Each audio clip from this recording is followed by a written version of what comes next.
ব্রাহ্মণবাড়িয়ার চাচির ভাইরাল কচুরলতি রান্না মিলিয়ন মিলিয়ন ভিউজ হয়েছে এই ভিডিওতে। আমিও ট্রাই করলাম, তো আসলে যেমনটা স্বাদ ভেবেছিলাম তেমনটা পাইছি কিনা পরে জানাচ্ছি। তো এখানে কচুরলতি ভালো করে ছোট করে কেটে ধুয়ে পরিষ্কার করে নিতে হবে, 2 চামচ সরিষা আর এখানে 2টা কাঁচামরিচ লবণ দিয়ে বেটে নিতে হবে।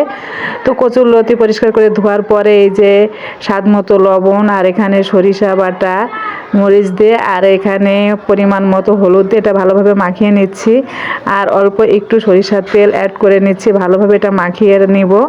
তো আসলে যেমনটা ভেবেছিলাম তেমনটা আমার কাছে মনে হয়নি।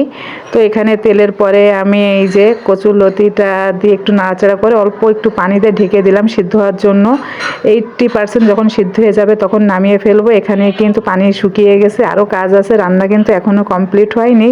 তো এই যে একটু তেলের ভিতরে 3-4টা পেঁয়াজ কুচি, একটা আস্ত রসুনের কোয়া, কয়েকটা কাঁচামরিচ, এটা হচ্ছে আমি ফ্রাই করে নিচ্ছি। এখন কচুরলতিটা কিন্তু দিয়ে আবার কিছু সময় নাড়াচাড়া করব। আসলে আমি ভাবছিলাম অনেক টেস্ট হবে, কিন্তু আমার কাছে অতটা লাগেনি, তারপরে খারাপ হয়নি। নিপা আপুর রেসিপি, তো খারাপ হয়নি, মোটামুটি ভালো। আপনারা ট্রাই করতে পারেন ভাইরাল কচুরলতির রান্না। স্বাদ যেমনই হোক ভিন্ন কিছু ট্রাই করা উচিত। নিপা আপুকে অনেক ধন্যবাদ, খেতে একেবারে খারাপ হয়নি।